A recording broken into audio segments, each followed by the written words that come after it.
And Tommy Mottola is a devil.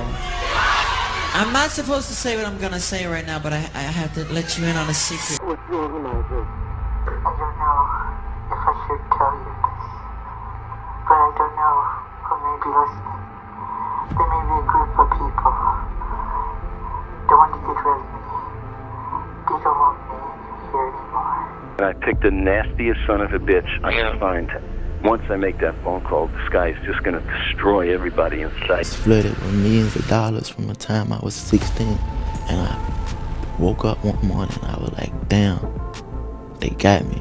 Man, look at the I spoke about, look at the I put in these people's ears. Man, I feel very wrong about a lot of things. How many lives I actually am responsible for when it comes to my music. They said Michael Jackson was crazy when he called Tommy Mottola the devil in 2002. The internet laughed when he claimed Sony was sabotaging his career. But here's what nobody wants you to remember. Jackson died 7 years later during his comeback tour. Prince fought for artist rights his entire career, then mysteriously died from F-pills right before releasing independent music. Martin Lawrence was labeled unstable when he resisted industry pressure. Dave Chappelle walked away from $50 million and was called mentally ill. NBA YoungBoy admits the industry is demonic while trapped under federal surveillance. Now Omar Gooding, Cuba's brother and Hollywood insider, reveals the pattern everyone's been missing. These weren't coincidences, they weren't breakdowns, they were warnings from artists who recognized the choice before them. Comply with systematic soul harvesting or face the elimination protocols that have destroyed every major talent who dared expose the truth. The elimination pattern never starts with force. It starts with opportunity disguised as career advancement. Omar Gooding, Cuba's brother and Hollywood insider for over 3 decades, reveals how the system identifies and recruits talent through what appears to be normal industry progression. I believe it begins with the choices you make with what you find acceptable. If you get a role and it requires you to do certain things that you think is acceptable and you do them, then you'll get that call. Then you'll know. One thing always leads to another. It's not like you walk into Hollywood and they go like, all right, red pill, blue pill, which one do you want? You know, no. They put you through the test, you know. They know who they can get away with what. People do things on camera because they're comfortable doing them. If they're uncomfortable doing them, they shouldn't be doing them. It's just that simple. That's when problems happen. Problems and cases and situations and all this inappropriate because you weren't comfortable doing it anyway, but you did it. And now you want to come back and say, I was so, the whole time I couldn't believe it. But the people doing the hiring go, I think they like this, or I think they're with it, or they're okay with it. I think they'll do it. This makes sense. Oh, they look like a natural. Oh, they're crying, this and that, they're fine. You okay with nudity? They strip. Oh, they're fine, they're good. And then later they come out and say, oh, I was damaged and they told me I had to, or else if I don't put on this lipstick and dress, I'll never make it in Hollywood. Nobody says that shit. They just put it in front of you. So you want to do, we can do a dress. Oh, hell yeah. They slide in that dress, zip it up and put the lipstick on and the eyes and they're happy with it. They're comfortable doing that. They're fine. The sophistication lies in the presentation. Omar exposes the industry's recruitment psychology. Artists aren't dragged into soul selling. They're presented with carefully crafted choices that seem like natural career opportunities. The system tests boundaries gradually, identifying who will compromise principles for advancement and who maintains resistance. This isn't random preaching. It's a systematic talent assessment designed to separate compliant assets from potential threats. Those who demonstrate flexibility with moral boundaries receive increased opportunities. Those who maintain rigid principles face systematic obstacles until they either break or are eliminated from consideration. I'm a conspiracy theorist to a degree.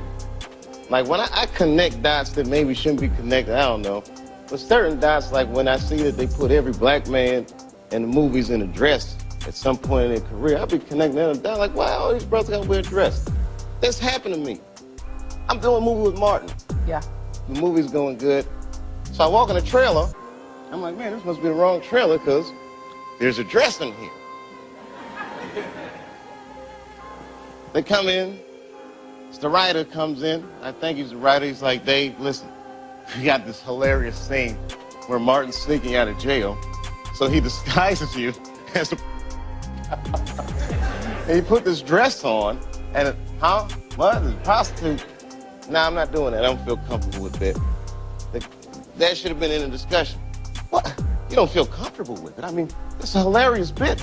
All the greats have done it. So, well, if all the greats have done it, it's kind of hacky, right? You're right. So why don't we just not do it? Because I don't feel comfortable wearing a dress. Oh, come on, Dave. Listen, we got it all set up. We're supposed to shoot. Every minute you waste costs this much money. You know, the pressure comes in. Huh. He said, I'm not wearing no dress, man. I'm funnier than a dress. Just give me something funny to say. I don't need to wear no dress to be funny. What am I, Milton Berle? You know, we're going like this. And then finally he's like, and he leaves. And then like the director comes, Dave, it really would be great if you wear the dress. What is wrong? What is this, Brokeback Mountain in here? So then,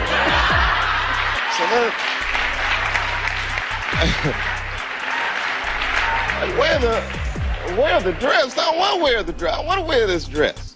You know what I mean? This is, oh gosh, it's so difficult. They leave. Now the producers comes, come on, David, would be so great. I mean, and then I started thinking about it. All the comics that I've seen, man, you know, strong brothers, why are they putting us in these dresses? But the minute it was clear, I was adamant, I'm not wearing a dress, I'm not wearing the dress. All right, fine, think of something else. That comes back 10 minutes later, the whole new scene. Hot damn, how did you write the scene so fast? You know, it's like, so you gotta take a step. Dave Chappelle's $50 million walkaway proves Omar's point about choice mechanics. Comedy Central didn't force Chappelle to wear a dress. They simply presented it as good business while applying psychological pressure through industry peers, financial advisors, and media campaigns designed to make resistance seem irrational. When Chappelle chose principles over profit, the system deployed its standard protocol, label him mentally unstable, question his sanity in media narratives, and isolate him from industry support networks. His Africa retreat wasn't a breakdown. It was a strategic escape from systematic psychological exploitation designed to break resistant artists. My personal life was in shambles, but my career, it was at its height, I believe. It was going. It was kind of like a passing of the torch in a sense. Yeah, it was. It wasn't like the best movie. It was an entertaining film.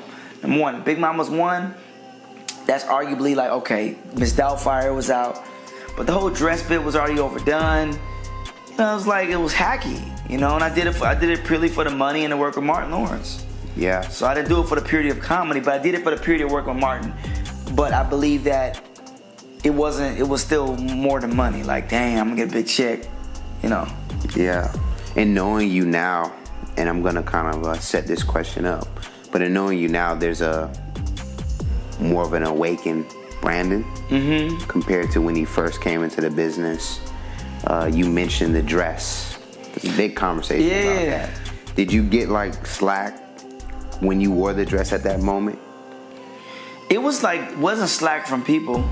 Only Cat Williams. Cat Williams was trying to always say, Brandon, don't wear a dress. You know, he called you, or is this? No, he was saying it in the media, so I thought he was heckling me. He was really trying to help me at the time. I didn't know that. I was immature. Right. I feel like, dang, why I'm trying to make it. Why you bashing me? And then he was trying to warn me, you know, don't get in the dress.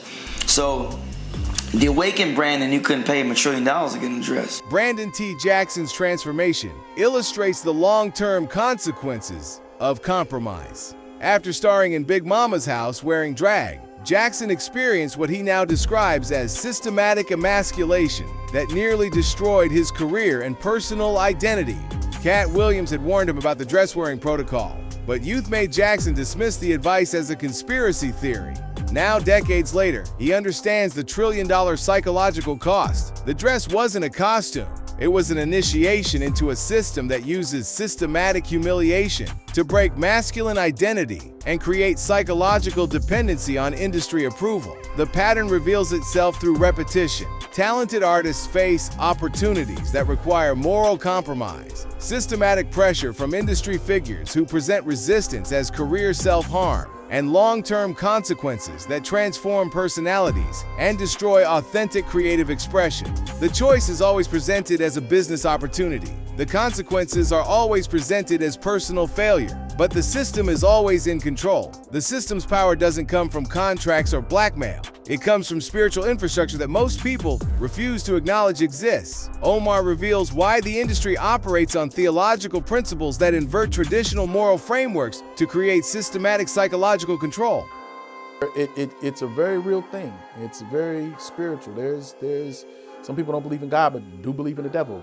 Where'd the devil come from? Why do you believe in one and not the other? You don't believe evil exists? Will you say sing a prayer in a church and they're like, yeah, sure. All right, now we do this devil enchantment and da-da-da-da. No, I ain't doing that. I'm not playing with him. Yeah. You know it's real. So why would he not say, yeah, when you do all this, I'll give you all the desires of your heart, but I'm going to collect that shit later. And we see a lot of collections happen and happening.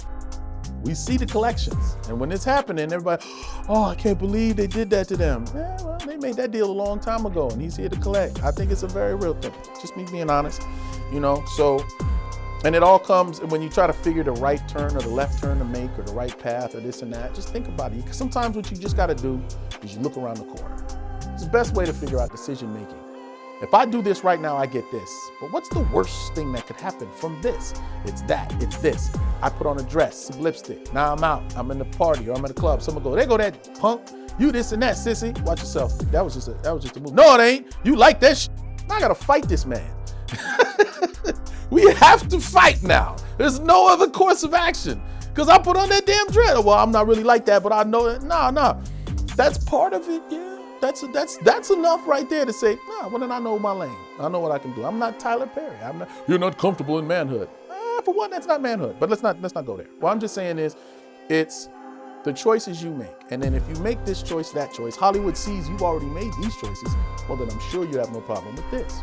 Now we'll give you all you want and you keep packing our agenda. We know whatever we give you, you'll do. So here, we'll give him all the money he wants because we say, now you're doing this because this is the agenda we want to push.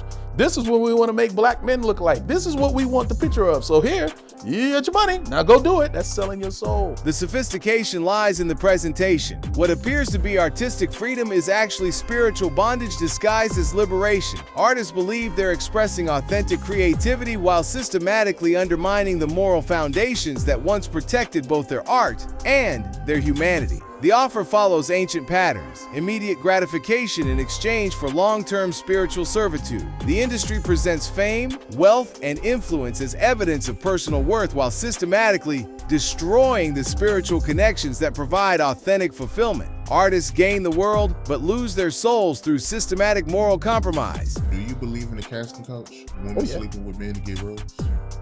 Absolutely. What? Absolutely. That's why you have some movies that are terrible because they got the role because of the casting couch. It goes back to what I say about reading the room and people giving you that part, that role, that job because they like being around you. You've got two women you want to cast for this role. One is a great actress, but she's rude. The other one is not a great actress, but she's fine as hell and she'll get down however you want to get down. I think we're going to get a role to her. We're going to have, it's going to be a better time being around her than this one. No, thanks. And then you get this movie and it's like, ooh, who casted her? She's pretty, but good Lord. The casting couch is derived of creeps. No. It's basically, sometimes people are in a position of power now that they weren't in when they were younger and they take advantage of that. You know what I mean? So, yeah, there's definitely that. And then when you hear about the people that have done this, that, or the third, it doesn't stop. So yeah, you can see it. Now, can I be specific? Sure, I know such and such, she did this, blah, blah, blah. But just to answer your question, yes, totally believe it. I mean, I don't know what the opposite is. Like, no, there's no such thing. People don't sleep around. Yes, they do. Very much so. Very much so. The casting couch represents systematic quality destruction disguised as opportunity assessment. Omar reveals that compromised decision-makers create deliberately inferior content because authentic artistic excellence threatens systematic control mechanisms that depend on spiritual degradation. When artists maintain moral integrity, they produce content that inspires, uplifts, and connects audiences to higher spiritual principles. This threatens the system's theological foundation, which requires systematic moral degradation to maintain psychological control over both creators and consumers. Bad movies aren't accidents. They're products of compromised artists who've surrendered creative integrity for industry access. The systematic, intimate degradation that produces these compromises serves dual purposes, destroying artistic authenticity while creating blackmail leverage that ensures continued compliance. The dress-wearing protocol that destroyed Brandon Jackson and Dave Chappelle resisted represents systematic emasculation, designed to break masculine spiritual authority. When men lose connection to divine masculine principles, they become psychologically dependent on industry approval rather than spiritual truth. The system's most sophisticated control mechanism isn't contracts or coercion. It's systematic evidence collection designed to ensure permanent compliance through blackmail infrastructure that operates at every industry gathering, private meeting, and social interaction. The examples that we've been seeing a lot lately in the news with all of these cameras and all of these abilities to track people let you know, don't do no stupid shit. Whether it's spiking a drink or taking a drink, whatever you're doing, hey, we're watching. And then all of a sudden, everything will catch up to you. Catch up to you. Omar's warning about industry parties reveals the operational reality behind Hollywood's social scene. Every gathering involves systematic recording for future leverage. The hanky-panky parties aren't just networking events. They're evidence collection operations designed to compromise attendees while creating permanent blackmail material. The sophistication extends beyond hidden cameras to systematic psychological manipulation, designed to lower inhibitions and encourage compromising behavior. Industry insiders understand that party attendance isn't optional. It's a career requirement that doubles as entrapment protocol. Meek Mill's experience exemplifies the surveillance system's reach. His decade-long judicial harassment by Judge Genesee Brinkley wasn't random legal persecution. It was systematic pressure designed to force him to leave Rock Nation management. Federal investigations later revealed Brinkley allegedly received gifts and maintained inappropriate relationships with prosecutors while targeting Meek through systematic probation violations. The pattern mirrors Michael Jackson's experience with Tommy Mottola and Sony executives who systematically undermined his career while pressuring him to sell his music catalog. When artists resist industry control, the surveillance state deploys legal entrapment, financial pressure, and psychological exploitation until they either comply or face elimination. Do you know an actor that died because they sold their soul? Sure, I mean, sure. The person I'm thinking of, it may have happened before we met, so that, you know, when I just see him just kind of splash and go, it's like, oh, but then you see the real-time situations now, and you're just like, damn, could they have been avoided? Maybe not. You know, when they feel like they're really in anguish and they're really going through real life, you're going, damn, that sucks, man. But what did you know? Shit, my brother. Shit, what happened to my brother, man? You know, Did him dirty. he found success. Yeah, and he found success. He reached the top, the mountaintop at the beginning of his career. He reached the mountaintop. It's like, now what? You know what I mean? When you're up there so early, you know, I don't envy that. Like, I wish I won an Oscar for Baby Boy. That'd have been awesome, right? But how would I have handled that? With a new body and shit? I was already getting flirted with too much. An Oscar too? Oh, nigga, be dead. Ain't no way I would have survived that. Ain't no way. God has a plan. He know. Take your time. Maybe I'll get it when I'm like Morgan Freeman. For now, you know, you look at the stories and the lessons and that have happened to the ones before us, and we hope to try to say, well, let me do better than that. That can't be me. Maybe I won't do this as much or that. I'm sure my brother looks at a couple things he did and was just like, yeah, I probably shouldn't have did that. But not criminal shit. Just bad judgment shit that makes it look bad. Like when he was going through a lot of the stuff, people were saying in the comments, that's the world we live in, the comments. People were like, oh, we already knew he was a wild boy. They didn't say he was guilty. They just said, we just know he's wild. That's how he is. He likes to have fun. He's enjoying himself. He won. Once you win, you're like, I won. It's party time. You know, and then when other little problems come up later, you're like, I probably could have handled that better, but I was young. The elimination protocol activates when surveillance fails to maintain control. Omar reveals how artists who possess too much talent or knowledge become liability risks, requiring systematic destruction through reputation elimination campaigns that make continued existence unbearable. The process follows predictable stages: systematic isolation from industry support networks, coordinated media campaigns designed to destroy public credibility, financial sabotage through canceled contracts and legal entrapment, and psychological manipulation designed to induce breakdown or self-harm. Prince's mysterious fentanyl OD occurred just as he was planning independent music releases that would have bypassed industry control systems. His decades-long fight for artist ownership rights and systematic warnings about industry manipulation made him a liability requiring elimination, disguised as accidental death. Martin Lawrence's 1990s breakdown followed the same pattern. Systematic labeling as mentally unstable when he resisted industry pressure, coordinated media campaigns questioning his sanity, and psychological pressure designed to destroy his career, trajectory, and public credibility. NBA YoungBoy's current house arrest represents modern surveillance protocols under federal monitoring since 2021. His admissions about the industry being demonic occur while trapped under systematic legal pressure designed to break his resistance and force compliance with industry handlers. The surveillance state creates the appearance of choice while systematically eliminating real freedom through comprehensive monitoring, evidence collection, and elimination protocols that have destroyed every major artist who threatened to expose the system's true nature. Michael Jackson's destruction provides the clearest blueprint for how the system eliminates artists who threaten its foundational control mechanisms. His battle with Sony and Tommy Mottola reveals the sophisticated methods used to destroy resistant talents through systematic contract manipulation, financial exploitation, and a psychological pressure campaign. You know, let me just say this. The tradition of great performers and I really want you to hear what I have to say. The tradition of great performers from Sammy Davis Jr. to James Brown to Jackie Wilson to Fred Astaire, Gene Kelly. The story is usually the same though. You know, these guys work really hard at their craft, but the story ends the same because the companies take advantage of them. They really do. And Sony being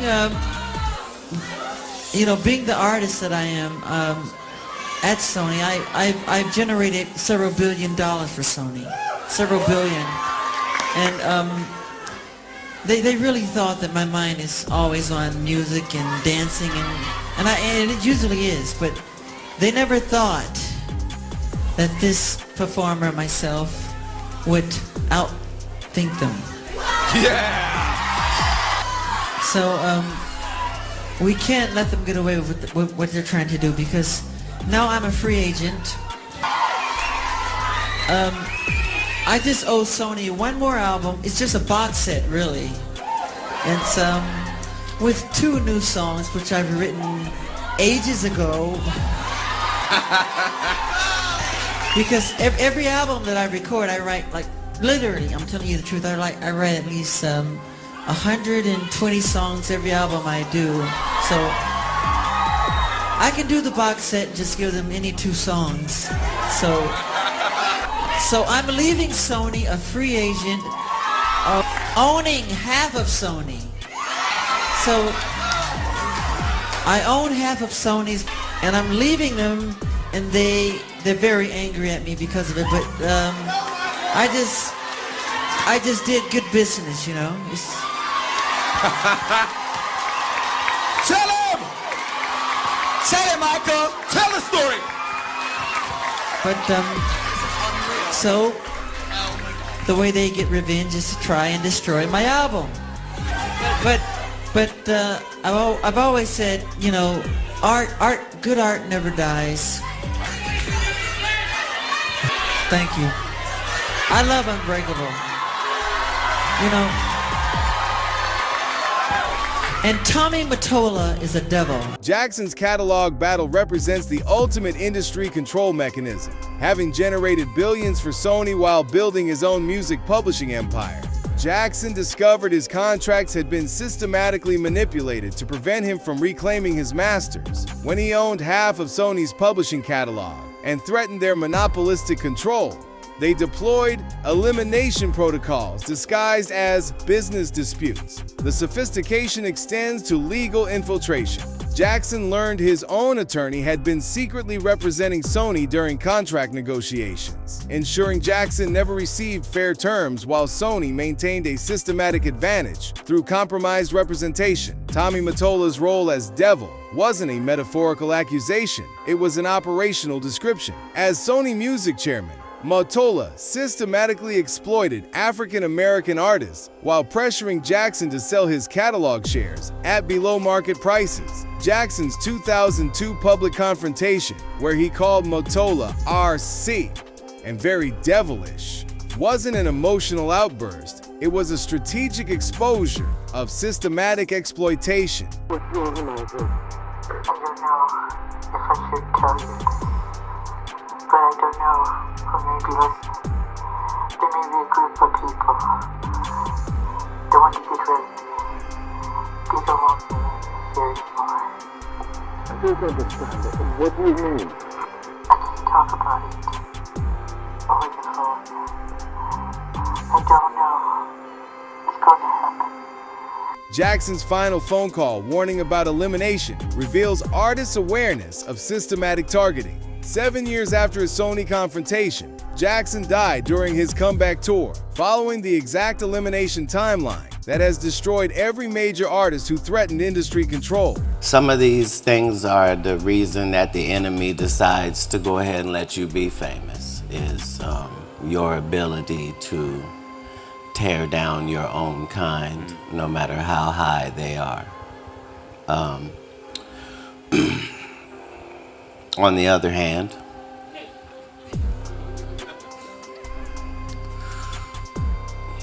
my job is to be funny first and to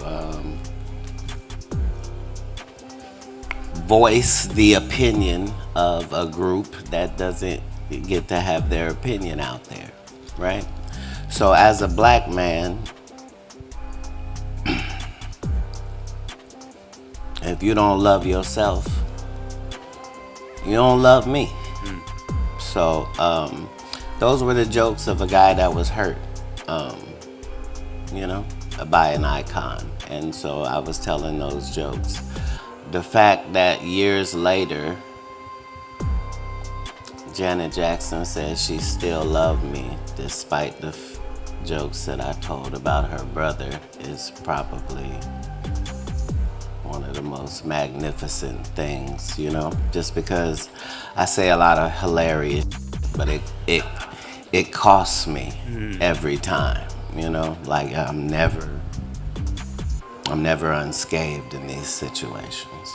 These will be my final show performances in London.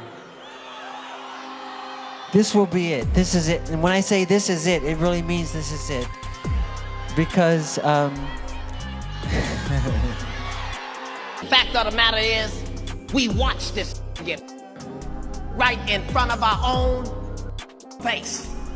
And the knew it was finna happen. He told us, and we didn't know. Named his last tour, This Is It. White people, let me just tell you a little nigga secret, if I could. Have never said this is it in a celebratory fashion. Let me just say, white people do it all the time. This is it. Not every time we say it like this. You know what? This is it. And they straight up that and gave us the most story we ever heard our entire life. First they told us this was a drug addict. Then we find out this was sleep. Are you telling me this got high and went to sleep? Yeah, that's no drug addict. Something's afoul here. Cat Williams' recognition of Jackson's prophetic warnings illustrates how the system uses systematic mockery to discredit truth-tellers before elimination. Williams admits to making jokes about Jackson without understanding the systematic destruction Jackson was documenting through his public warnings. Jackson's "This Is It" tour title wasn't a promotional slogan. It was a final warning about impending elimination, the systematic pressure campaign that destroyed his reputation, finances, and ultimately, his life follows the identical pattern used against Prince, Martin Lawrence, and every artist who has resisted systematic soul harvesting, disguised as career advancement. The system's evolution into the digital age has created more sophisticated elimination protocols that operate through federal surveillance networks, systematic legal entrapment, and psychological exploitation campaigns designed to break resistant artists through isolation and systematic pressure, rather than outright elimination. You guys keep asking me and keep bugging me about the same question over and over again. You're asking why and stuff like that. Look, man, I'm gonna keep it real with you. I wasn't happy, so I did what I had to do. You know, I said this once before. I don't know how many times I had to say it. It is what it is. That's just what life, it just is. It came at a random time in my life, and I was going up, but I wasn't going up as fast as I wanted to. So the fastest way I could do it was by doing that. I wasn't happy already, so I'm like, what can make me happy? You know, which I asked for money and fame, and yeah. After admitting he sold his soul for fame and wealth, Island Boy immediately experienced systematic anxiety and depression, not from supernatural forces, but from psychological dependency on external validation that comes with severing spiritual connections to authentic self-worth. His admission that it was too hard to succeed authentically exposes the system's strategic psychological manipulation. Make independent success appear impossible while presenting soul selling as the only viable path to fame and financial security. I've been in rooms at the top of the top, which albums are prayed over demonically. Music is prayed over demonically. That goes out to the world, goes out to the radio stations, goes out to the public. And when you see that stuff and know that stuff, it's frightening. What do you mean by that, Shane, prayed over demonically? Rituals, ceremonies to give light to the devil, to Satan. It's a satanic music industry. If you look at what the music is today, the industry is today, for all your Sam Smiths to your Dojo Cats to your Beyoncés they are so demonic, it's unbelievable. And we can't, it's in front of us. It's something that we kind of go, oh, it's just music. But it really isn't. It's absolutely taken over the world, taken over our children, and taken over everything that's coming to the times of world crisis. The naked admission that the music industry is Satan represents unprecedented transparency about systematic spiritual manipulation disguised as the entertainment business. Previous generations required years of industry experience to recognize these patterns. Current artists face such intense psychological pressure that they openly admit spiritual compromise within months of industry involvement. Omar Gooding's insider revelations expose the system's core operation, systematic spiritual exploitation disguised as an entertainment business. Michael Jackson warned about devils running Sony. Prince fought for artistic independence, and Martin Lawrence resisted psychological pressure campaigns. All faced elimination protocols that destroyed their careers or lives. The pattern repeats across generations. Choice merchants present soul selling as opportunity. Theological frameworks invert spiritual principles. Surveillance states create blackmail leverage, and elimination protocols destroy resistant artists through systematic destruction or mysterious deaths. The system has evolved from physical elimination to psychological imprisonment, but the spiritual cost remains identical. Artists gain fame while losing souls. If the entertainment industry operates through systematic soul harvesting, why do artists continue participating despite knowing the cost? When will enough artists resist simultaneously to break the system's power over creative expression and spiritual authenticity? If you like this video, hit that subscribe button so that you never miss out on any new videos. And until then, fam, keep it real.